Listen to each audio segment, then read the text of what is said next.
noneho njya mbyigisha n'urubyiruko hano bakambwira ko pastor nzabwirwa n'iki umugore mwiza cyangwa umugabo mwiza nkabwira nturi murabaza ikibazo kitari cyo ahubwo ibaze ngo ubundi wowe na mbere yo gushaka umugore mwiza uri umugabo mwiza yego itegure kuba umugabo mwiza Imana izakuzanira umugore mwiza nawe ubwo uri umukobwa itegure kuba umugore mwiza Imana izakuzanira umugabo mwiza ubu umukobwa Imana ishobora gushyingira ube n'umuhungu Imana ishobora guha umukobwa wayo icyo rero nibwo buryo bwiza bwo kubitegura po umugabo arazarambwira ati se ubu ngubu mpinduka umupagani ngo nuko nahemukiwe ndabaza nkora nkete mbaza abantu barambwira ati rwose uyu mugabo yarakubiswe nuko byagenze ndahumiriza uramushyingira ndamushyingira harahumirije ndamushyingira kuko kame mugiye numvaga ari akarengane kumva umuntu yakubiswe yahemukiwe yishwe niba ariko navuga yambuwe nawe ukongeraho kumubwira ngo warasezeranye se n'umuntu umukoreye ibyo ngibyo navuze ntoya kubura ubwenge habamo n'ibintu by'ubuhanuzi n'ibindi byinshi ndabizi ubu ngubu benshi ejo bundi bazavuga ati ntitwababwiye uriya n'umupastori w'umupagani oya ntawe uzabivuga oya kandi bajya babimbwira si ubwa mbere iyi statement nyikoze baranabimbwira nkababwira nuko fine nimwikomereze njya mbibwira abantu ngewe fiance wanjye tujya kubaka twarateranije twubaka inzu inzu yacu twayubatse tukiri abafiance wowe na madamu cyane murafatanya kazana amafaranga nanjye nkazana andi tukubaka hari abantu bakabwira ko rwose ubwo mukobwa ntiyarakagorye pastor ituro ry'umuhanuzi murifata gute buriya rwose mbifata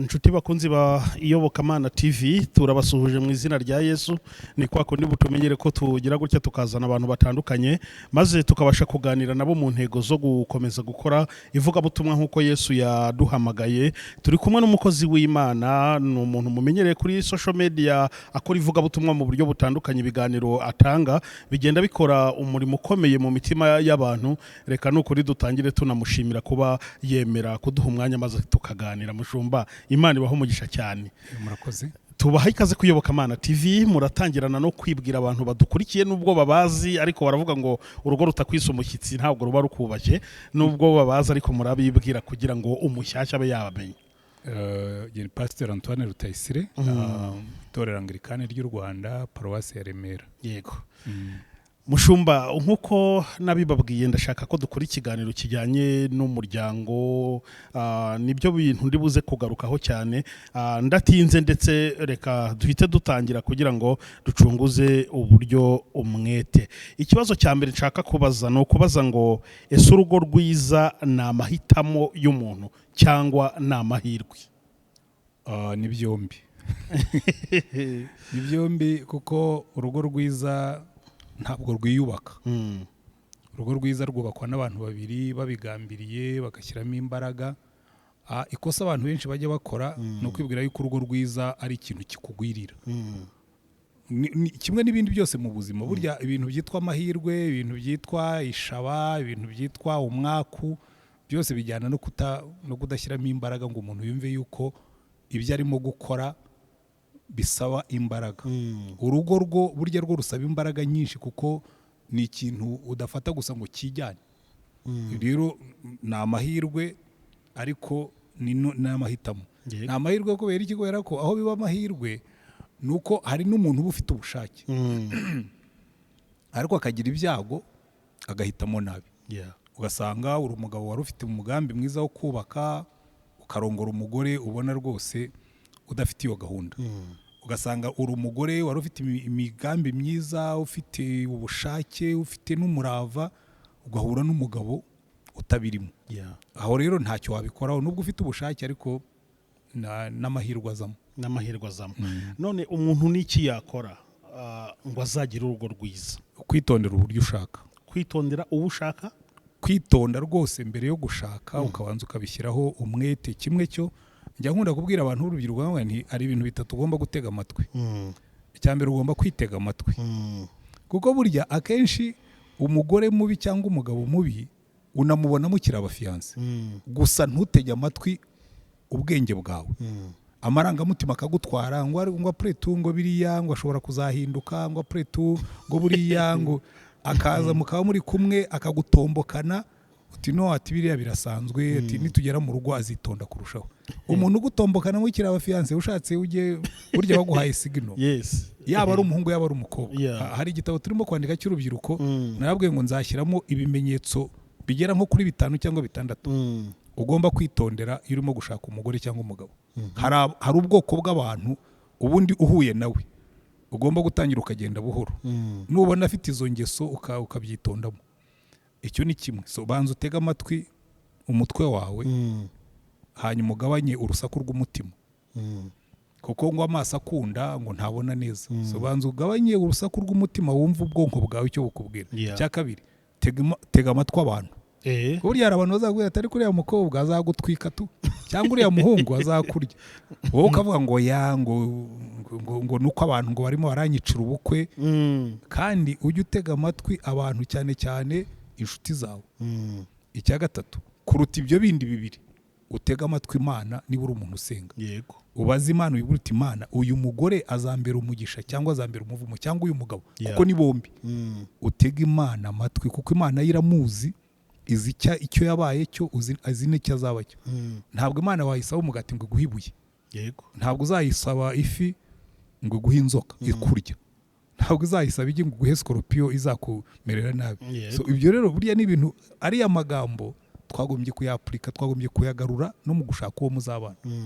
Ugatega umutima ugatega ubwenge bwawe amatwi ugatega abantu amatwi ugatega n'Imana amatwi. Mu gutega Imana amatwi haraho hari ibyo hari amakese twagiye twumva yagiye abaho rimwe na rimwe nk'umusore akaba yareba umukobwa hari akamukunda akavuga ati uyu mukobwa ubwo ari umwizerwa ati ntahandi hantu namutegera uretse kumwereka ko n'Imana ibishyigikiye. Umusore akagenda agakorana nabo bita abakomisiyoneri b'abahanuzi bakagenda umuntu akaza ati Imana yambwiye ibikuru umuntu wawe n'uriya ni gute umuntu mu gutega Imana amatwi naho harimo atansiyo. Ariko urumva iyo uteze umuhanuzi amatwi ntabwo ari Imana ubuteza amatwi kuko hari n'igihe umuhanuzi ashobora reka nk'urugero rw'umuhanuzi muri Bibiliya hari ahantu umuhanuzi yabwiye Nehemiya aramubwira ati rwose bagiye kukwica baguteza imitego none Imana irambwiye ngo duhungire mu rusengero tugende ufate ujya hera wihisheyo. Nehemiya arabyumva ati rwose umuntu nkanjye utari umutambyi ninjira ntahera h'Imana ko hari amategeko abimbuza. Buriya rero umuntu n'umuhanuzi nakuzanira ibintu ujye umubwira ibyo ari byose. By the way unibuke yuko n'impano y'ubuhanuzi Imana iduha uburenganzira bwo kuyirondora. Bibiliya iravuga ngo umuntu naba arimo guhanura mujye muceceka murondora ibyo avuga.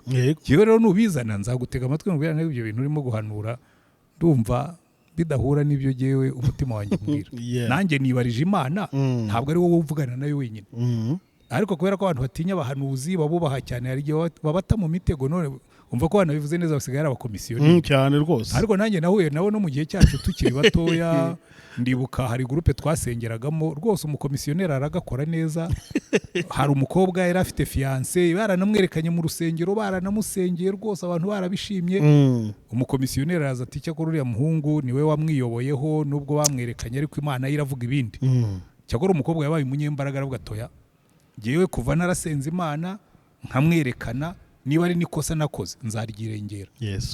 Hanyuma ibyo umukomisiyoneri birapfa ariko bijya bibaho na kera kose byabagaho no mu gihe cyane Nehemiya byabagaho. Ni ikibazo. None se mushumba nirya ubundi umuntu kugira ngo azajye tuvuga ku by'urugo rwiza umuntu ubundi ni akwiye gutangira gutegura iby'urugo rwiza ryari? Icyo ni ikibazo kizubajije rwose. Icyo ni ikibazo cy'imena. Ubundi ababyeyi nuko tutabyitaho n'abarimu ntibabyitaho na leta ntibyitaho n'itorero ntiribyitaho. Ubundi umugabo mwiza umugore mwiza urugo rwiza rutegurwa kuva uvutse kuko burya hari igihe dusezeranye abageni akavuga ngo nguhaye ibyanjye byose burya waguhayemo n'ibyo bye by'inyuma ingeso mbi yakuye iwabo niba bafite nyabingi ubwo nazo arazizanye niba bafite imyaku n'ibindi byose kuko burya umwaku ntubaho ariko iyo wemeye kubaho utekereza nk'uzahura n'umwaku. So ibyo bintu byose yavanye mu bwana bwe aza bizanye. Rero bikubwira ngo dushatse gutegura ingo nziza twagombye kwigisha umwana muto agakura avuga ngo ubwo ndi umuhungu reka nige uko umuntu aba umugabo. Ubwo ndi umukobwa reka tumwigishe uko umuntu aba umugore. agakura kuva mu bwana bwe agakura abizi yuko ubwo yavutse ari umukobwa azaba umugore ubwo yavutse ari umuhungu azaba umugabo bivuga iki? Rero bikubwira ngo noneho njya mbyigisha n'urubyiruko hano bakambwira ko pastor nzabwirwa n'iki umugore mwiza cyangwa umugabo mwiza nkawe nturimo urabaza ikibazo kitari cyo ahubwo ibaze ngo ubundi wowe na mbere yo gushaka umugore mwiza uri umugabo mwiza itegure kuba umugabo mwiza Imana izakuzanira umugore mwiza nawe ubwo uri umukobwa itegure kuba umugore mwiza Imana izakuzanira umugabo mwiza ubu umukobwa Imana ishobora gushyingira ube n'umuhungu Imana ishobora guha umukobwa wayo icyo rero nibwo buryo bwiza bwo kubitegura. ngira ngo ni ibintu byumvikana cyane. Hari ikibazo nibaza uyu urebye mu Rwanda ubukristo ubona bugenda abakristo baba benshi mu nsengero usibye wenda bino bihe bya COVID-19 bigenda bikoma abantu mu nkokora kujya mu nsengero ariko ubundi mu bitabo ikitwa Christianism mu Rwanda kigenda kiyongera umunsi ku munsi nyamara uko kiyongera ni nako haba n'amakimbirane mu ngo zigenda abantu gutabaho ama divorce gutandukana ukabona biterwa n'iki niba ubukristo bwiyongera ariko nyamara amakimbirane ama divorce akakomya nayo kwiyongera akiyongerana n'ubukirisitu. Oya biriya biroroshye cyane kubyumva buri impamvu byiyongera kuba umuntu ari umukristo ntabwo bimugira umugabo mwiza. Yego oya reka nkwereke niko kukubwira ngo umuntu wese ubwo ari umuntu ngo bwashobora kuba umuganga kugira ngo umuganga ugomba kubyigira. Yego buriya ari ikintu gisenya ingo cya mbere abantu batajya batekerezaho ni ubuswa. Ignorance ubuswa simvuga ubuswa bwa bundi bubi ni ubutamenya. Yego donc ufasha umusore ngo nuko asenga ufashe n'umukobwa ngo nuko ari umudiyakoni mu rusengero cyangwa ari umuririmbi urabahuje ngo ubwo ari abakristo beza ubwo ni umugabo n'umugore mwiza. No hari ibintu ugomba kubigisha. Icya mbere hari ibintu ugomba kubigisha byo kuba umugabo n'umugore kuko ntabwo yigeze aba umugabo n'uyu ntiyigeze aba umugore. Hari igihe ndimo gusezeranya abageni mbabwira ariko uyu muntu ujyanye ntabwo ari umugore uyu ni umukobwa n'uyu muhungu gutwaye ntabwo ari umugabo ni umuhungu. So mugiye kujya mu rugo yige kuba umugabo kandi ntiyigeze aba we nawe wige kuba umugore kandi ntiyigeze uba we. So ibyo birababwira ngo mugiye kujya ahantu mugiye kwiga ubundi buzima bushya wajya gucunga amafaranga yawe wenyine wajya gubyuka ukigira aho ushaka wenyine wajya gubyuka ukiryamira uko ushatse wenyine none ugiye kugenda ugendana n'undi muntu nawe ufite ibitekerezo nawe ufite ubushake nawe ufite umutima nawe ufite ubwenge. So urumva ni ubundi buzima bushya. Icyo rero nicyo kintu abantu bagomba kumenya bakabitekerezaho. Ngira ngo birumvikana cyane. Iterambere ry'urugo hari abantu ubona bagikennye babanaga neza ukabona urugo rwabo ruratekanye ariko bamara gukira bamaze kubona amafaranga bamaze mbese urugo ruteye imbere ukabona harugiye rwazamwe amakimbirane buriya biba byagenze gute? Haba hajemo icyo twita umurengwe. Burya ikintu abanyarwanda bacaga umugani ngo umurengwe wibageza gukinga. Donc hari igihe umugabo aba yarari hano ari umwana mwiza byuka yiyuha kuya n'umugore yiyuha kandi bagahuriza hamwe kuko barimo baravunika. Noneho yamara kubona amafaranga akababonye amafaranga yo amuha umudendezo. Kandi ku rundi ruhande iyo umaze kuba boss ufite V8 hari n'abandi bakubona. So wari hano ubonwa n'umugore wawe kuko uri saa kintu hanyuma iyo umaze kuba boss hari n'abandi bakubona kandi bo barumuna badarira. Oya barumuna badarira rwose bahita bakubona. Uzi Samusoni na Dalila barumuna badarira bahita bakubona batari kuri ya mugabo dushobora kumwogosha dushobora kumukura amenyo bakayagukura da. Uretse ufite Yesu kugira amafaranga udafite Yesu rwose ubwo wabaye inyama ya nyamunsi. Kuko icyo gihe umutima wawe nawo utegekwa n'ibyaha kandi n'abanyabyaha bari bakagushaka. Ese ubundi mushumba hari ikintu abantu benshi bajya bavugaho bakakijyaho amadeba ariko ntibabashe kucyumvikana bamwe bakabivuga ukunda abandi bakabivuga uko biri muri Bibiliya. Ubundi Bibiliya ni ryari yemera divorce ni ryari itayemera? Ubundi Imana yo ntiyemera divorce. Uribuka ahantu muri Matayo 19 bigeze kubaza Yesu baramubwira ngo ariko ngo Imana yemera ko umugabo atandukana n'umugore ko Mose yatubwiye ngo umuntu narambirwa umugore ajya mwandikira urwandiko rw'umusenda mwohereze. Yesu aravuga ati buriya nuko imitima yanyu yari yinangiye. Niki yashakaga kubabwira? Iyo umutima w'umuntu winangiye ahinduka umugome. Yego rero bikubwira ngo niba umugabo yafashe icyuma akavuga ati ngewe ndakwica kandi ko ukabona arakiguteye akaguhusha unshatse zinga utwawe ntugaruke aho ngaho niba umugabo yagufasha akagukubita ku gikuta akakubwira ati ubutaha bwo ubu ngubu urancitse ubutaha nzakwica ngewe byo rwose sintinza mu kumubwira ngo hamagara ribu cyangwa ava muri urwo rugo kuko Imana burya iyo yateganije imiryango yo gusohokeramo iyi nzu ihiye yego ntabwo ubundi Imana yigeze ivuga ngo inzu nishya ngo ujye uguma muhiremo oya irakubwira ngo nubona inzu ifashe umuriro jya uyisohokamo ukize ubuzima bwawe niyo mpamvu na Yesu burya yaravuze ngo abantu niba batoteza mu murwa umwe mujye mukungura umukungugu mujye mu wundi nta nubwo yigeze atubwira ngo mujye muguma aho babice oya no mu rugo burya niko bikora divorce rero ubundi Imana irayanga iri no mu bintu Imana yivugiye muri Maraki iravuga ngo nanga gusenda mu gifaransa baravuga ngo je hate divorce mu cyongereza bavuga ngo I hate divorce hari umugore wigeze kuza hano arambwira ati rwose pastor mfasha dusengane ati ndimo ndashaka gusaba Imana ngo inkingurire umuryango wa divorce ndavuga ni jewe genda ubisengere wenyine kuko sinshobora gusaba Imana ikintu yanga ibyo Imana yanga ntukabiyisabe jya ugenda ubikore kuko ubishaka ariko ntabwo ntuzabisaba Imana cyane cyane ko muri iyo case ye nta n'ikibazo yarafitanye n'umugabo nuko gusa yarafite andi marari ya hano hanze muri uyu mujyi wahuye n'abagabo b'ibirara bagahura bakakwemeza yuko umugabo washatse rwose atari we ko ashobora kuguha ibyo udafite so ariko ibyo ngibyo reka twe kubitindaho icyo nagubwiraga nuko hari ibintu Imana yanga muri byo harimo na divorce ikanatanga n'impamvu harimo impamvu zigera kuri 3 icya mbere Imana iravuga ngo nabaye umugabo wo guhamya ubuhemu wakoreye umugore wo mu busore bwawe icya kabiri hajemo ngo mutwikiriza urugomo imyambaro yanyu so murakora domestic violence urakubita umuntu urashaka kumuhata kugira ngo akuviraho icya gatatu kavuga ngo icyatumye ndema umugore umwe suko nari naniwe kubaremera benshi nuko nashaka ko muzagira urubyaro rwubaha Imana kuko burya divorce ibabaza abana kuruta no kubabaza ababyeyi cyo ni ibintu umuntu agomba gutekerezaho iteka ryose akamenya ngo niba uri umuntu wubaha Imana tangira ukiri mutoya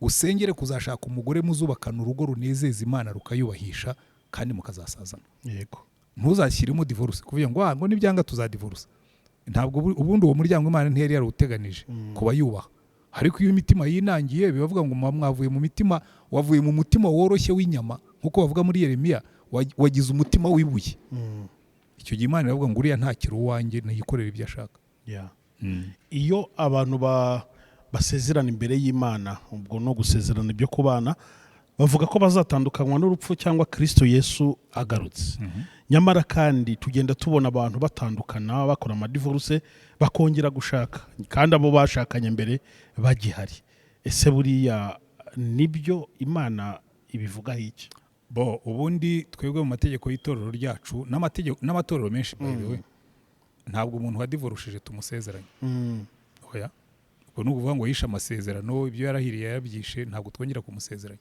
kereka yarapfushije umugore harimo na za kazi imwe zijya ziba exceptionnel nanjye nkumva watorera wereka nk'urugero kuko iryo kosa nigeze kurikora mbigambiriye umugabo umugore yaramutaye yaragiye mu kazi umugabo yagiye mu kazi umugore akajya amwoherereza amafaranga imitungo yose ayimwandikaho ibintu byose umugore arangije arabiteza yifatira ati cyasiga amwandikira aramubwira ati ubu ndagiye ntuzananshakishe Yesu we ntuzanshakishe ngewe ndagiye ngiye kure mu bwanjye buzima ntuzanashakishe naho nagiye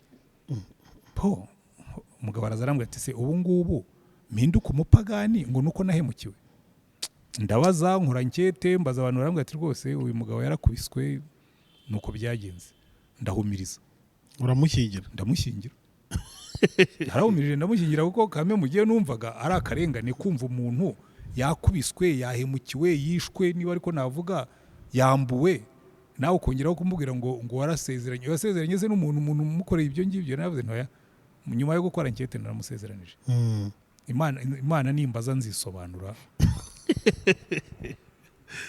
ariko ubundi muri rusange ntabwo Imana yemera yuko umuntu watandukanye n'uwo bashakanye yongera gushaka uwambere akiri buriya rero ibintu by'Imana byo mujye mubyihorera yego kuko niba yaremereye Mose kamubwira ngo umugabo ajya asenda umugore arongora undi bo ntibasezeranaga good enough byo ntabwo cyari ikibazo, ariko nibwira ko iby'Imana dushobora kubiyiharira tukagendera ku mategeko y'itorero dufite. Yego.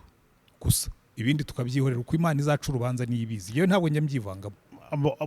Mu kutabyivangamo cyane cyane mu tuvuga ku cyo guca imanza, hari ubutumwa mwaha abantu bacira, hari ukuntu ubona umuntu yatandukanye n'uwo bashakanye ukabona yongeye no gushaka, ku mpamvu wanamubaza uwo nguwo wongeye gushaka wati ngiye Imana yarambohoye cyangwa mpaye uburenganzira, ugasanga abantu yirwa bacira imanza ati wowe bariya baradivoruje barongera bashaka bazarimbuka, kandi we utamenya irenga yobora riri hagati ye n'Imana. No, buriya Imana yo urubanza rw'Imana rutandukana n'urwacu. Yego. Yatandukanye n'umugore, oya ashobora no gutandukana n'umugore rwose anabigambiriye mu byaha, ariko nyuma na kesi nk'iyo nayo nigeze kuyigira.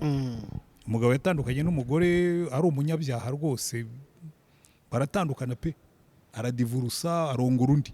Noneho abantu bakajya bambwira atari kuriya mugabo ntiyarakwiye no kugaragara mu bakristo kuko yaradivuruje. Ngaho rero mwebwe muritiranye ibintu. Akiri umunyabyaha yakoze nk'abanyabyaha, none twaramubwirije arakizwa, ubwo yakijijwe jewe ndamwakira nk'umukiranutsi. None se ibyaha yakoze mbere ngiye kubimubaraho? Yaradivurushije akiri umunyabyaha, hanyuma turamubwiriza arakizwa, yemera ko yakoze ibyaha. None se yongera asenye urugo ngo agiye rwa rundi sara rwubaka ngo iki ko yarushenye mbere? Ibyo rero ntabwo ushobora kubisubiza inyuma. Hari ibintu byinshi udasubiza inyuma. Icyo rero ntabwo, hari ubwo usanga abantu bakubwira ngo umuntu nk'uwo ntabwo Imana izamwakira. Nkawe no, urimo uraca urubanza, uraruca nabi. Uyu muntu akiri umunyabyaha yakoze ibyaha. Yego. Akiri umunyabyaha yakoze nk'abanyabyaha, none yateye umurongo abaye umukiranutsi. Ibyaha bye ibya mbere iyo minsi yo kujijwa Imana yari yirengagije. Ubu nzabara gukiranuka kwe nyuma yaho yakiriye Yesu nk'umucunguzi n'umwami, kuko ibindi yakoze mbere ibyo nibyo muri icyo gihe cy'ubujiji nyine. Yego. Byoroshye gutyo. Umugore n'umugabo mbere yo kubana bakora amasezerano 3. Ubwo ndavuga babinyujije mu mucyo nyine wemewe. Yego. Hari isezerano umukobwa n'umusore bagira nabo ubwabo, nta wundi muntu uhari. Yego. Kavuga ati ndagukunda, ndumva uzambera umugabo cyangwa nzakubera umugore. Hari n'isezerano bagirana nyine ryo kujya muri leta mu murenge bagasezerana. Noneho hari n'isezerano bagira nyine imbere y'abakozi b'Imana bakabasengera bakabarambikaho ibiganza. Pastor, isezerano rikomeye muri ayo ngayo ni irihe kubera iki? Ni yose, kuko rimwe ribyara irindi. Wibagiwemo ahubwo n'iry'imbere y'ababyeyi. Buriya umuhungu n'umukobwa bemeranije ni intambwe ya mbere. Yego. Ubundi iyo uri inyangamugayo ibyo birakwangaje. Yesu yaravuze ngo mwene so nagukosereza ugende umushake muri mwenyine, sibyo?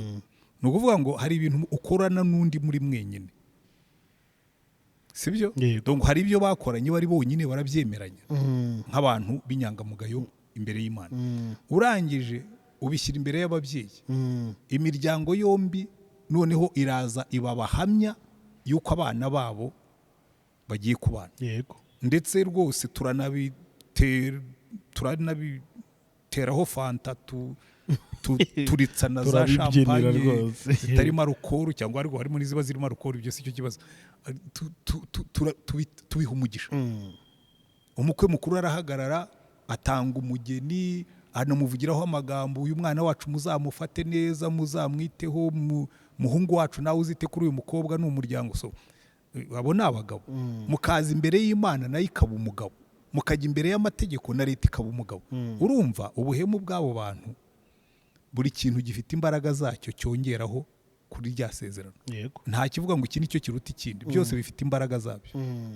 Ariko icyo ukorera imbere y'Imana kirutaho, kuko cyo iri sezerano wakoze mu izina ry'Imana, niyo uryishe leta ishobora kutakubona uryica, ababyeyi bashobora kutakubona uryica, ariko Imana y'ibireba amanyanga urimo gukora mu mutima wawe, cyangwa ayo ukora wagiye, kuko buriya hariho n'ababana neza ariko bahemukirana. Umugore agaca inyuma umugabo iyo yagiye muri misiyo. Waba wajyanye n'abandi muri misiyo za Rusizi, ukavuga uti ubu ngubu aha ni kure, reka nikorera amanyanga. Ariko Imana ikavuga iti nyamara nakubonye ukora amanyanga kandi wararahira imbere yanjye ko uretse abandi bagabo bose. Twebwe hano iyo dusezeranye bageni bavuga ngo uretse abandi bagore bose uzabana n'uyu wenyine akaramata kugeza igihe muzapfira. Uretse abandi bagabo bose uzabana n'uyu wenyine akaramata. Urumva rero iyo biciyeho niyo atabimenya Imana irabyandika ikavuga ngo ya uri umunyamanyanga. Yego. Rirya niryo sezerano rikomeye kuko ryo ni isezerano mukorera imbere y'Imana izi byose, ibona byose, itegeka byose. Ubwo ni ryo mu rusengero cyane. Ririya rirakomeye.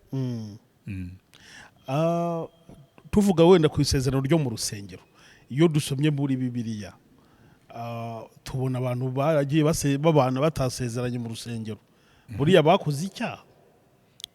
Oya, icyaha Bibiliya iravuga ngo iyo nta tegeko rihari nta cyaha kiba kiriho, ariko icyo amategeko yashyiriweho ni ukugaragaza ibyaha. Yego. So bivuga ngo niba twe twarashyizeho itegeko nubwo ritanditse muri Bibiliya ngo mujye muza musezerane murahire gutya, ariko twe nk'itorero nk'umuryango w'Imana niba twarashyizeho umurongo ngenderwaho wowe ukawica, Bibiliya avuga ngo wica gahunda mujye mumucyaha. Burya gahunda ishyirwaho n'abantu. Rero bikubwira ngo iriya ni gahunda ituma abantu bava mu kajagari.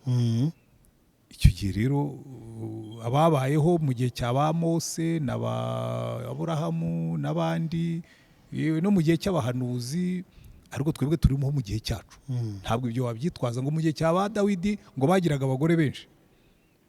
Gusa ubwo Dawidi yari umukiranutsi akaba yarafite abagore benshi ngo nzakora nka Dawidi. Ibyo Dawidi yakoze byose ntabwo tuzabikora. Yanasambanye na Basheba. So ntabwo yari umukiranutsi wababariwe ibyaha bye, nawe arabyivugira. Hahirwa wababariwe ibyaha bye bigatwikirwa, ariko ubundi nawe yari umunyabyaha. Ntabwo rero twamwigana muri byose, twamwigana mu byiza ariko hakabaho ibi tutazamwigana. Hari abantu bitwaza amagambo yagiye avugwa n'Imana nk'aho yavuze ngo tugende twororoke tubyare twuzura isi. Noneho abantu bamwe bakaza babijyaho impaka bati kuringaniza urubyaro ni icyaha, abandi bati reka ntabwo ari icyaha, bakabivugaho ibintu bitandukanye. Kuri Pastor Rutayisire, kuringaniza urubyaro abifata gute? Osea yaranditse aravuga ngo ubwoko bwanjye burarimbuka kubera kubura ubwenge. Buri ikibazo kiba muri ariya magambo Imana yabwiye Adamu na Eva, mubyare mwororoke mugwire mwuzure isi. Umugisha n'itegeko bivugwa muri imperatifu, mu ntegeko, mu nshinga. Ariko kubyara ntabwo ari itegeko, ni umugisha. No muri Zaburi Bibiliya Imana iravuga ngo abana ni umugisha uva mu biganza by'Uwiteka. Ntabwo ari itegeko. Reka mbiguhe mu buryo butatu. Mbega mpere kuri icyo kintu cya garameri, ikiboneza mvugo. Iyo nkubwiye ngo hariya hari ibiryo, genda urye uhage. Yego. Ntabwo mba gutegetse ngo ugwe ivuto. Uragenda urye, ushobora gufata dukeya nkumva ndahaze nkarekeraho. Nuza ukambwira uti se ko wariye duke, nzakubwira ni ngewe nahaze. Ariko muri expression mu mvugo byavuga ngo genda, iyo ni integeko, urye uhage. Ariko ntabwo nigeze nkubwira ngo ugwe ivuto. Ariko kubera ko biri muri imperatifu, undi muntu ashobora kubyumva bati bari bakubwiye ngo urye uhage ibi biryo bimareho. None rero twebwe imperatifu y'itegeko, ntukice, ntuzibe, wubahe so na nyoko, nabyo biri muri imperatifu, biri mu ntegeko. Umugisha n'itegeko biba mu itondagura nshinga, byose biba mu ntegeko, biba muri imperatifu. Niho rero abantu bakoreye confusion, bakavuga ngo Imana yarategetse. Ntabwo Imana yigeze itegeka ngo tubyare. Imana yaduhaye umugisha ngo tubyare, ibaha umugisha. Irababwira ngo mubyare mwororoke mugwire. Ibyo biri mu migisha Imana yatanze, ntabwo biri mu mategeko y'Imana. Ikikwereka ko atari mu mategeko y'Imana rero ni iki? Icya mbere ni uko abantu benshi b'Imana batanarongoye ngo babyare. Iyo biba ari itegeko ry'Imana, umunyabyaha wa mbere yari kuba ari Yesu, kuko Yesu bamubambye afite imyaka 33 kandi mu gihe cye barongoraga ari bato. Yagombaga kuba yararongoye akabyara agasiga yubahirije amategeko yose y'Imana. Paulo yashaje ari umusaza atabyaye, ubwo yari kuba ari umunyabyaha kuko atubahirije itegeko ry'Imana ryo kurongora akabyara, kandi ari itegeko ry'Imana. N'abandi. So bikwereka ngo ntabwo ari itegeko, ni umugisha. Uyu mugisha nshobora guhitamo kuwufata cyangwa nkawureka. Nshobora gufata mukeya cyangwa nkafata mwinshi. Ndangize ku cya gatatu, aho bavuga ngo mubyare mwororoke mugwire mwuzure isi.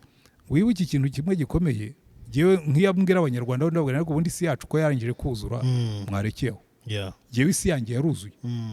ubu umunyarwanda ugenda akabyara abana 8 ndabona ariko ubanza utekereze kuko Imana iravuga muri Timoteyo wa mbere bice 5:8 ngo umuntu utita ku muryango we responsibly ngo witeho neza ngo wenda kumera nko arutwa n'utizera kubera iki ubyaye abana 8 unaniwe kubarera umunaniwe kubashyira mu ishuri kandi uko isi igenda niko gushyira abana mu ishuri n'ibindi bizagorana. Hari rero umuntu uzakakubera ngo ubu none se ngo uko genda umwana wa 6 ngo iyo data batarambyaye ngo ubu ngubu ngo imirimo ibikorwa nande ibikorwa n'abandi rwose byo ntabwo arariguma. Yes, ibikorwa n'abandi birumvikana. Ibikorwa n'abandi ntabwo akazi kajya gapfakara nta nubwo kajya kaba impfubyi. Yari gukorwa n'abandi. Rero hari ubwo abantu bakubwira ngo tubyara abana ejo bazaguteza agahinda cyangwa uzateza agahinda. Yewe nuko mbyumva ningera mu ijuru Imana ikabimbaza nzisobanura. Ariko ubundi se icyaha cyaba ari ukuringaniza urubyaro cyangwa yaba ari metode zikoreshwa? Oya, nibyo nabyo njya numva abantu bavuga ngo urumva ngo iyo ukoresheje metode naturelle ngo ntusame ngo nta kibazo. Havuga nti no ibyo umbwira noneho bibaye amafuti kuko icyo twarwanaga nacyo ni ukubyara. So niba ukoresheje metode naturelle ntubyare undi agakoresha metode artificielle ntabyare mwembi mwakoze icyaha kimwe ntimwabyaye. Ibyo kumbwira ngo ariko ngo buriya ngo iyo ukoresheje ngo norplan ngo ubuzanye imiti mu mubiri tunywa imiti ingana iki ubuse ko coronavirus yaje ejo bundi ko bazadukingira uko bashobora kunkingira uko nshobora gufata umuti wa malaria uko nshobora gufata umuti w'izindi ndwara nshobora no gufata norplan nkagabanya imbyaro. Ariko ibyo ngibyo nibyo mu rero burya abantu kubura ubwenge habamo n'ibintu by'ubuhanuzi n'ibindi byinshi ndabizi ubu ngubu benshi ejo bundi bazavuga ati ntitwababwiye uriya n'umupastori w'umupagani oya ntawe uzabivuga oya kandi bajya babimbwira si ubwa mbere iyi statement nyikoze baranabimbwira nkababwira nuko fine nimwikomereze ni ikibazo mwikomereze.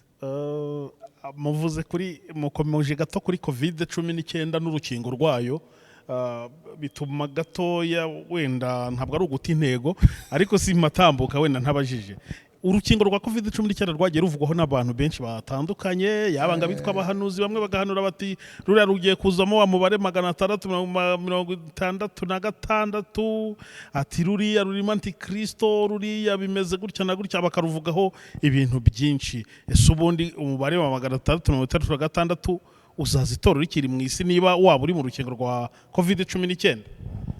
Uriya mubare Yohana yawanditseho waciyeho ibinyejana 20 aravuga ngo kandi antikristo yatugezemo. Antikristo yamye ariho arahari ubu ku isi antikristo. Oya erega burya antikristo azaza mu buryo bwa system.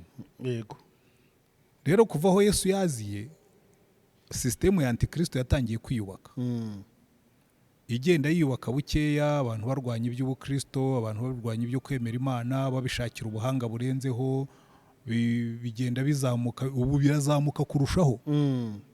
So hari igihe tuzagera antikristo tumubone yicaye ku ntebe ategeka isi. Urukingo rwo giye ndaseka cyane yewe narikingije inkingo 2 ariko ntabwo ndumva ibitekerezo byanjye byatanye birimo guhakana Yesu. Naciye mu byuma byo kuri airport ntibanashoboye no kudetectinga ko nakingiwe nagombye kubereka certificate de vaccination ikubwira ngo n'ikimenyetso cy'inyamaswa nta kirimo. Urukingo gusa n'urukingo nk'izindi ngingo ariko kukibumva ruriya rwo ruzaburwa antikristo ko hari n'izindi ngingo nyinshi dufata. Twagiye dufata ingingo za fièvre jaune twagiye dufata ingingo tukiri abana kucyurungura rwo rwahindutse ikibazo. Ibyo rero ni ibintu abantu bavuga ni bya bindi nakubira bya Hosea ngo abantu banjye bararimbuka kubera kubura ubwenge ati twebwe abakristo ntabwo tugomba gufata urukingo nkavuga ni fine jewe narikingije cyakora ubwo niba ubundi antikristo reka no kurondogora ikizakubwira system ya antikristo uzabanza uyirahirire kuko bari aba Yohana babyandika byaragaragaraga kandi nanjye ndabibona ko bizabaho. Icyo gihe umwami w'abaroma umwami w'abami empereur baratangiye bakajya bamuramya.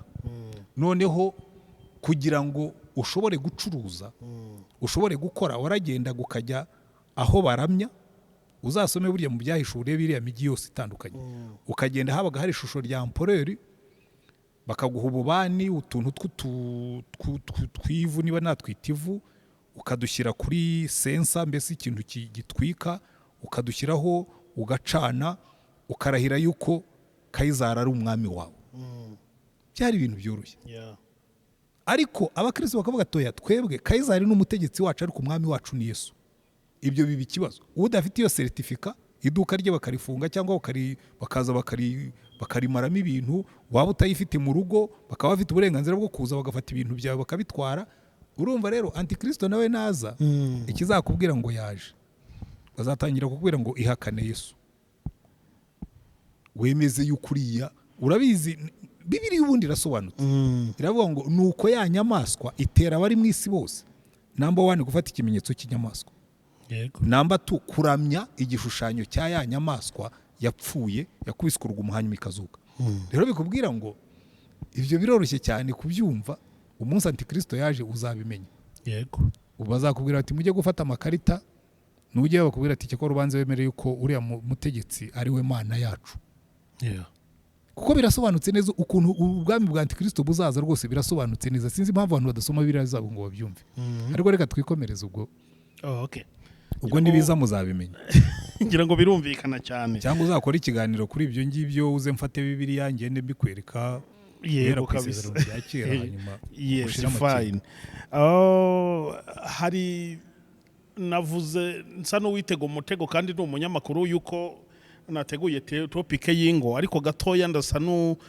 n'udeviya mbaze nk'ibindi bibazo bibiri gusa tuze kugana no ku musozi w'ikiganiro muri iyi minsi hariho iyaduka ry'ubuhanuzi abahanuzi batandukanye cyane cyane ndetse umuntu atabura kuvuga ko harimo n'ab'ibinyoma rimwe na rimwe ujya kubona ukabona banyuranyije n'amahame y'ubumana cyangwa ibyo abantu basomaga muri Bibiliya cyane cyane nk'abashyiraho amaturo ukavuga ati kugira ngo usengere kugira ngo uhanurire kugira bigenze utya urabanza wishyure iyi ndwara urwaye iraremereye ya kugira ikire nuko nagusengera umpayaya ibi bintu iyo mubibonye nkamwe wenda kunenge ngo bakera mwahamagaye mu muhamagaro wenda wo mbere gatoya mu byukuri ni iki mwabwira abantu wenda basohoye mu ibi bihe ntacyo kuko nta gishya kirimo rwose nta gishya kirimo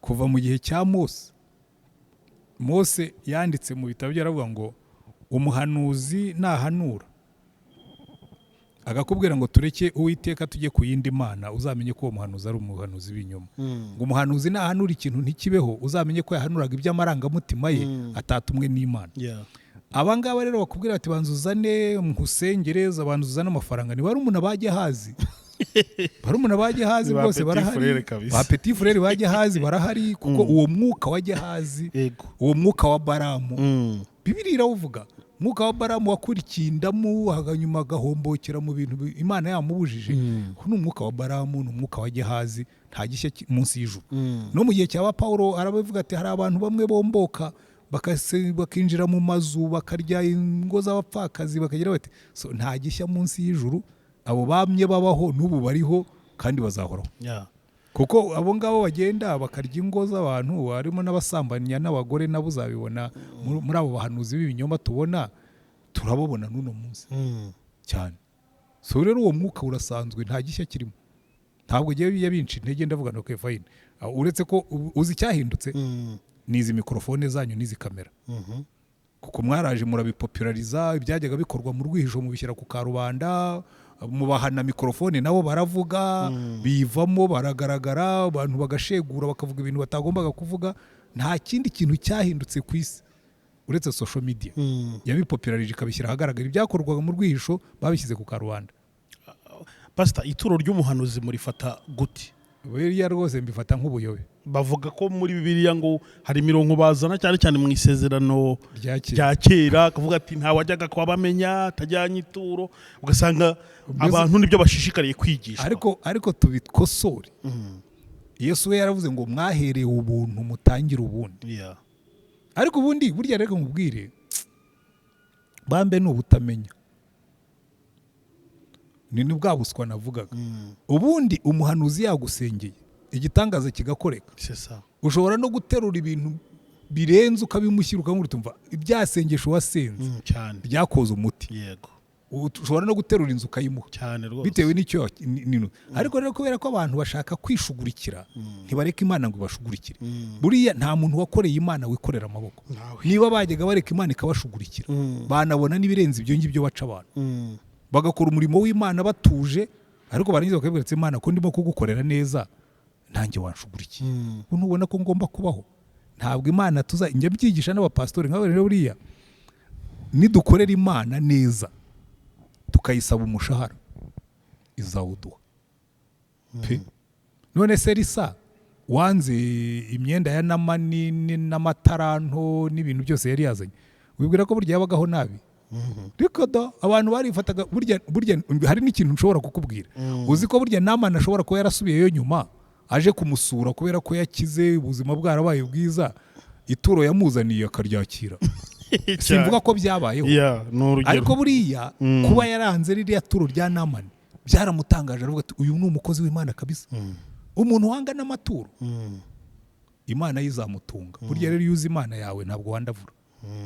Bira no kwandavura cyane. Okay.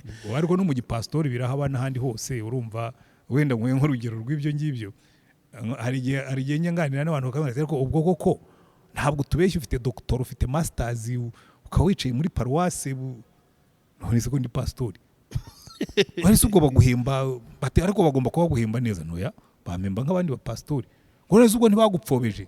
Nawe nibyo nzabibaza Yesu ko niwe nitabye. Ahubwo pastor we namuvuze kuri icyo cyuko nta muntu ukorera Imana wikorera amaboko. Ko hari ujya kubona ukabona umuntu n'umukozi w'Imana rwose ayikorera, ariko ukabona n'umukene abaho mu buzima bw'ibibazo gusa, abaho mu buzima mugani busa n'ubwo kwikorera amaboko. Buri icyo ni ikimenyetso cy'uko umuntu adakorera Imana cyangwa abari kugendera nyuma y'iryo hame rya Yesu. Reka tubanze turebe ku bintu bibiri. N'ubundi turi mu gihugu gikennye. Cyokoze sibyo. Niba ndi pastori nyobora abaturage bakennye nzakena muri nivo ingana n'iyabo, ariko ndamutse nkoze umurimo neza naba ndi kuri nivo isumbyeho gato. Kuko kamwe niba ndi umuturage utarize cyangwa niyo naba naranize nkayobora abaturage, aho rero bibera ikibazo ni hehe?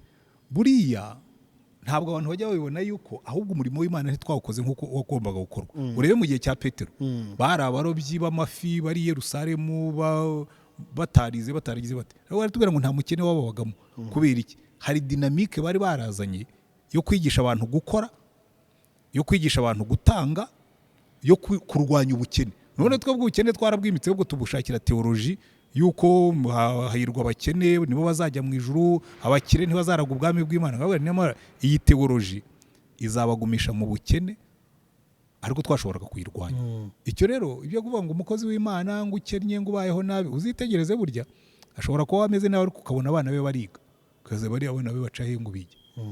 Ndavuga yari umukozi w'Imana w'ukuri, usenga Imana by'ukuri, utayitetereza, utayikoza isoni, uzabona Imana iramushugurikira. Jewe ibyo ndabyemera. We ku gihe cyashobora gukena ariko abana be bakazabanya mugisha. None se pastor hari ahandi hantu ntabwo ujya ubibona? Njya mbibona. Hari ahandi hantu Petero yabajije Yesu, aravuga ati ariko Yesu nkatwe twaritse ibyacu tugaticundura tukagukurikira uzaduhemba iki? Yesu arababwira ati Petero tukiri mu isi nzabakubira ibyo mwasize incuro 100 bahe n'ubugingo buhoraho. Se koko Yesu ajya kuba incuro 100 ibyo umuntu asize? Oya. Cyangwa gukubirwa incuro 100 bivuze iki? Ibyo ari byose hari ikintu kimwenze. Reka Fedore Eternité de Lys ngo nawe uzaguha ibyo umutima wawe ushaka. Buriya nibyo abantu batarumva. Nk'ubu jewe hari ibintu Imana iba yarakuye mu nyota yanjye. Ntabwo nyangira nyota y'inzu ya etage kuko mfite inzu mbamo kandi irampagije. Sinjya ngira inyota ya V8, mfite imodoka nubwo ari ntoya ariko irantwara. Rero Imana iguha, buriya ntabwo iguha byinshi, iguha ibyo ukeneye. Kuko burya ikica abantu ni inyongera. Aho kugira ngo bashake ibyo bakeneye, bashaka ibisaga, ngo njya muri vacances Paris, ngo mpahire Miami muri Amerika, ngo abana banjye bige, ngo muri university Harvard. Ibyo ngibyo ntabwo ubuzima bukorerwa muri Amerika. Abana banjye baziga hano ariko bazaba abanyamugisha. kandi ubabone bagenda ari abanyamugisha kandi bari igihe hano habari igihe hano. So burya uwo mutima w'irari, burya mujye mutandukanya irari n'umugisha. Hari umutima w'irari abantu bakakubwira ngo ikizakubwira umuntu w'Imana wahawe umugisha ngo agenda muri VAT ngo akagira inzu ya etage, ukumva baranabihanura ngaho ibyo muhanura muratera irari mu bantu. Kuko Imana iguha umutima unyuzwe ariko ugaguha ibyo ukeneye byose. Ariko nabyo burya aho ugarukiye mu mitekerereze yawe no mu misengere yawe no mu mikorere yawe niho ugarukana n'Imana. Imana hari igihe itakwima ariko ntunayisabe. Mwasabye ntabyo ntimuhabwa kuko mudasaba. Burya mu Kinyarwanda bacaga umugani ngo amashyi mato y'umwana mwimisha impengeri, no ku Mana niko bikora. Vision yacu igitugarukiriza hafi kandi Imana iri kutugeza kuri. Rwose umuntu akaza akakubwira ati urusengero nkuru ntabwo washobora kurwubaka. Ukavuga rero reka tubigerageze mu Mana bizakunda. N'ubuzima bwawe njya nigisha abapastori. Nkababwira nti mukore vision y'itorero uko rizaba rimeze aho muyobora. Bagakora vision bakiyibagirwa. Nkababwira nti ariko mujye mwibuka mushyiremo namwe vision y'ubuzima bwawe n'umuryango wawe. Uteganye yuko niba ngiye kuzamura itorero rikava ku maturo ya miliyoni 10 ku mwaka bikajya ku maturo ya miliyoni 40. Nkandika uburyo nzabigeraho, uburyo ngiye kuzamura abakene, nkabigisha gukora, nkabigisha gutanga ibya 10 n'amaturo. Ugasanga koko arabikora bikagerwaho kubaka insengero ariko akibagirwa ko nawe agomba guhembwa. Kubera iki twamutoje ko ngo pastori ntahembwa? Niyo amaturo yiyongereye mu matorero amwe namwe turayazamura akajya hejuru, wa wundi wasigaye hasi ikimasa cyahonyoye tukagipfuka umunwa. Dufitemo ibibazo muri system zacu burya. Ntabwo Yesu ari we wadukenesheje, twakeneshejwe n'imikorere yacu n'amasystemu dukoreramo. Ako kantu kabisa aho harimo isomo rikomeye cyane. Iryo ryo kereka uje ugatanga interview yihariye. Hari ibisomo nahakura ikiganiro gikomeye pe banza kizangarura nacyo. Mushumba turimo tugenda tugana ku musozo. Umusore n'umukobwa uri kureba kino kiganiro murabaha nama ki kugira ngo biteze imbere kandi bazagira urugo rwiza? Icyo ni ikibazo cyiza ngira ngo cyo gusorezaho. Twiye kubivugaho niba uri umusore cyangwa ukaba uri inkumi. Mbere yo gutekereza no kurongora cyangwa kurongorwa abanza utekereze witeguye kuba umugore, witeguye kuba umugabo. Kuko hari ibintu bigera kuri 3 nkunze kubwira abantu, banza witegure mu buryo bw'umwuka. Ubu umusore Imana yishimira. Rwose icyo gice ni ikintu njya mbwira abantu, banza ujye muri Yesu ariko. Kuko burya ibintu bisenye ngo ni ibyaha. Yego. Banza ujye muri Yesu uri umukobwa, ujye muri Yesu uri umuhungu, ubu umuntu unezeza Imana. Kuko hari ibintu Karebu na Yesu babigeze kubwira Abisirayeli ngo ubwo Iteka twishimira. Biriya bibazo byose bari abanzi bacu tuzabarya nk'umutsima. Tera inogo mirabunguri. Icyo ni ikintu cya mbere, banza witegure unezeza Imana. Icya kabiri, banza unitegure mu mitekerereze yawe. Kuko biratandukanye, ushobora kuba uri umurokore ariko ufite imitekerereze ibayabaye iri hasi. Banza utekereze ubu ndi umusore, wige gutega amatwi, wige kuganira n'abakobwa cyangwa n'abahungu, wige kungurana ibitekerezo, wige kugira vision y'ubuzima. Hanyuma icyanyuma unitegure no kwikofi. Yego. Kwikofi hari umuntu akubwira ngo ariko gupasta ngo rwose ngo nabuze umukobwa. Burya urubyiruko rwano kubera ko genda uwa hafi kenshi. Uze kubwira nawe ubundi ubugiye nagushyingira. Ati kubera iki? Uri sa kintu. None se nagushyingira ngo umugore ubutungisha iki? Banza witegure kuzatunga umugore hanyuma ubone kumushaka. Wewe wajya imbere y'Imana ukabwira ngo Mana ngo mu mugore, ubwo se kubajije ngo use ni muguhuza mugaburira iki? No gukodesha inzu byarakunaniye none urashaka kurongora. Ni ikibazo. Banza wige gukora kandi Imana izaguha imbaraga, izaguha ubwenge, izaguha icyerekezo. Yego. Banza usenge ubu umugabo nyine ukwiriye iryo zina hanyuma usaba umugore. Nawe kandi umukobwa bimere bityo. Anjye mbibwira abantu ngewe fiance wanjye tujya kubaka, twarateranije twubaka inzu. Inzu yacu twayubatse tukira abafiance. Wowe na madamu cyane. Murafatanya. Kazana amafaranga nanjye nkazana ndi tukubaka. Yes. Hari abantu bakubwira ko rwose ubwo mukobwa ntiyarakagorye.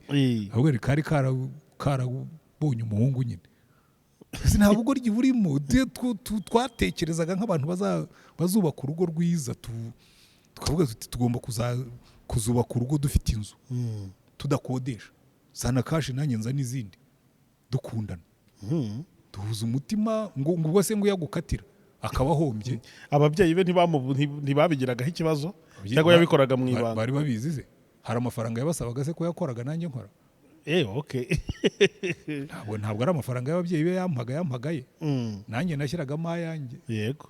Ubwo rero urumva icyo rero nicyo mba nigisha abantu, kumenya guhura n'umuhungu n'umukobwa mwamara kwemeranya mukumva koko muzabana. Ibyo guhemukirana mukabivana muri ekwasi, ibyo kwishishana ntibirimo. Ukavuga ngo uyu muhungu ndamukunda, arankunda, twarabyemeranije, tugiye gufatanya twubakira urugo rwiza. Twebwe twatangiye kare kandi n'ubu turacyakomeje. Ririya hame bavuga ryo gusiga, bavuga ngo nicyo gituma umugore na ku mukobwa cyangwa umusore azasiga se na nyina akajya kubana n'umugabo we akaramata cyane. Iyo bavuze ubundi gusiga ni iki buriya? Ese kudasiga bishobora kuba bimwe mu bishobora kugusenyera urugo mu gihe utasize? Cyane, wenda reka icyo nkivugeho. Buriya rimwe mu mahame, mu mabwiriza Imana yatanze, ririya ryo ni itegeko. Okay. Kuravuga ngo nicyo gituma umugabo azasiga se na nyina abane n'umugore w'akaramata. Buriya ni ihame rikomeye cyane abantu benshi badakunze kwitaho. Icyambere, gusiga so na nyoko bivuga iki? Ntabwo bivuga kubata, oya. Ariko iyo umusore cyangwa umukobwa arongoye cyangwa arongowe, agomba kwitarura umuryango ngo akomotsemo ku nzego zigera nko kuri 3. Icyambere, agomba kubitarura mu buryo bw'umutungo. Ntabwo umutungo wa muhungu nubwo wenda bajya gutunga bashiki be na mama we n'abandi bo mu muryango, ntabwo ukiri we wenyine wabaye w'umuryango. Yego. So agomba kwiga kubasiga, akabagenera ibyo abaha abifatanije n'umugore we cyangwa n'umugabo we, ariko ntakomeze kumera nk'umwana uri mu rugo. Icya kabiri, agomba kubasiga mu muco. Hari imico yo mu muryango udashobora kubaka urugo rwawe bwite utayiretse. Yego. Wavukiye mu muryango aho umugabo akubita umugore, wavukiye mu muryango aho haba ubusambo, wavukiye mu muryango aho bafite za nyabingi n'ibitega, wavukiye mu muryango urimo ibintu byinshi. Birakubwira ngo niba ugiye kurema urwawe rugo, cyane cyane iyo ufite Imana, ibyo bintu byose urabisiga. Imico yose igusenyera niyo waba warayibonaga iwanyu urayisiga. Usiga so na nyoko. Hanyuma ikindi cyo gusiga, navuze mu rwego rw'umutungo, navuze mu rwego rw'imico, navuze noneho mu rwego rwo kuba umugabo cyangwa umugore.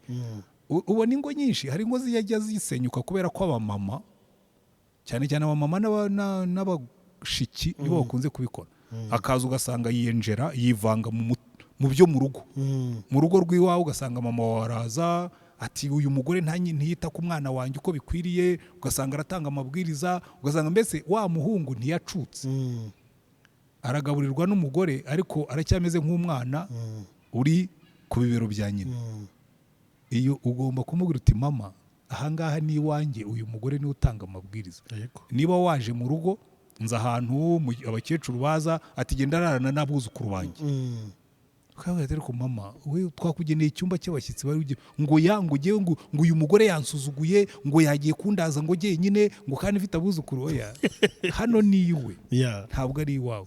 Ugasanga rero umuhungu niba ari umunyantege nke, akaza ugasanga kubisa umugore cyangwa so iyo Imana ivuze ngo umugabo azasiga se na nyina abane n'umugore we akaramata, ni ukuvuga ngo aridetashije, aritandukanije, aragiye, abaye kore n'undi.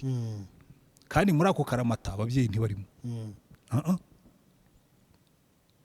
Niba umubyeyi aje akazamura akavuyo iwawe mu rugo, mwubahe. Yego. Ariko mu gitondo umubwire uti papa, reka nkufashe usubire mu rugo iwawe, hano utansenyera. Mama naza akaza gutanga amabwiriza, umwubahe, we kumuhutaza, ariko mu kinyabupfura cyinshi umubwire uterega mama, uyu mugore ari iwe. Hanyuma umuherekeze neza, umukosore nk'umubyeyi, ariko umenye ngo aho kugira ngo ujye ku ruhande rwa mama wawe, iteka ryose ugomba kujya ku ruhande rw'umugore wawe cyangwa rw'umugabo wawe. Kereka iyo ari mu mafuti. Yego. Iyo ari mu mafuti nabwo umutwara neza, mwagera mu cyumba ukabona ese dia, uriya ko ari mama, kuki wamusuzuguye kuriya koko?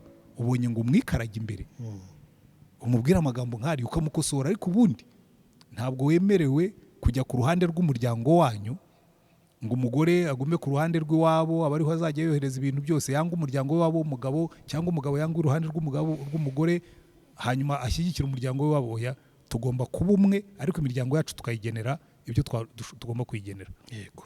Hano twebwe twigisha abageni ibyo tubishyiramo. bafite framework bakoreramo, bagateganya uburyo bazafasha umuryango mugari. Niba nari mfite romoroke ya bene wacu nafashaga, nawe afite romoroke ya bene wabo yafashaga, izo romoroke ntitugomba kuzidetasha ngo tuzijugunye, tugomba kuzigenera muri wa mutungo wacu buryo tuzakomeza kubafasha, ariko ntibaze kutwicira akaramata. Yego. Yes, mushumba, reka tugushimire cyane kuba mwaduhaye uyu mwanya wanyu mukatuganiriza. Imana ibaho umugisha cyane, kandi n'ukuri mwatubwiye ibintu byinshi birimo inama n'impanuro, cyane cyane ku rubyiruko mwebwe mushaka. Nimukurikira iki kiganiro ndazi neza yuko mutari buze guhomberwa. Imana ibaho umugisha, turabashimiye kubwo kutuganiriza. Namwe wongerere. Amen.